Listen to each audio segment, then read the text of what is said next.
Welcome back to Life Stories Network, where real emotions, deep lessons, and unforgettable journeys come alive through stories that touch the heart. Today, I want to take you on a very personal journey, one filled with blended family challenges, hurtful words, and a choice I never thought I would have to make. It's about what happened when my stepchildren demanded that I apologize to their biological father, just because they thought I had overstepped. I never imagined my life would look like this. Years ago, when I married their mom, I knew I wasn't just marrying her. I was stepping into a role that carried weight. These kids had a father, yes, but they also had wounds, scars, and a complicated relationship with him. I wanted to respect that, but I also wanted to be someone they could count on. That balance, as it turns out, wasn't so easy to keep. At first, everything felt new, even hopeful. I kept telling myself, just show them kindness, show them consistency, and in time, they'll see you mean well. And for a while it worked.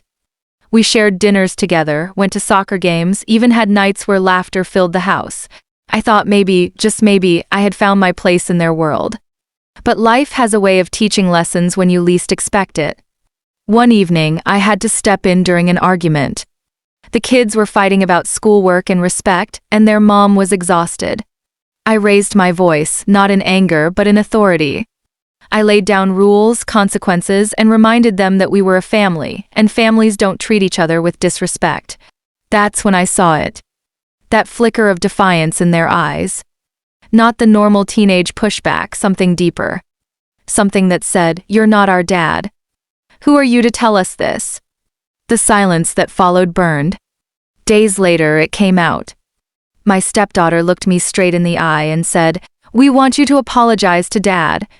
You overstepped. You're not him and you never will be." The words cut like glass. It wasn't just about authority. It was about identity. And in that moment, I felt like an intruder in a home I thought I belonged to. I tried to explain.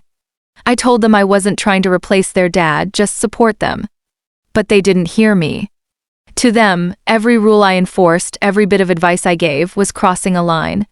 I felt trapped. Do I back off completely and risk losing any respect they had for me?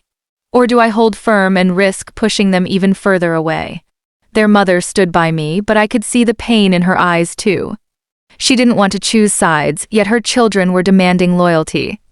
And deep down, I couldn't blame them for wanting to protect the bond they had with their father. No matter his flaws, no matter his mistakes, he was still Dad. But what about me? What about the years I spent investing in this family? Buying birthday cakes, showing up at recitals, fixing bikes, listening to heartbreaks? Did all of that suddenly vanish because of one moment where I dared to take the role of a father figure? Felt unfair, like my love had to come with conditions. The days stretched on and the tension in the house grew heavier. I found myself replaying the conversation over and over. Apologize to their father? For what? For caring.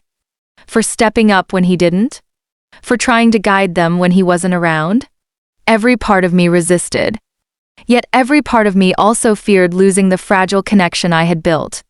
One night, I sat alone in the living room. The house was quiet, but my heart was loud.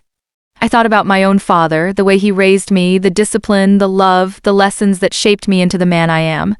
And then I thought about these kids, stuck between two worlds, loyalty to their father and confusion about me. I realized something painful. Love doesn't always earn you a seat at the table. Sometimes, no matter how much you give, you're still seen as an outsider. The confrontation finally came. I sat down with the kids, their mom by my side.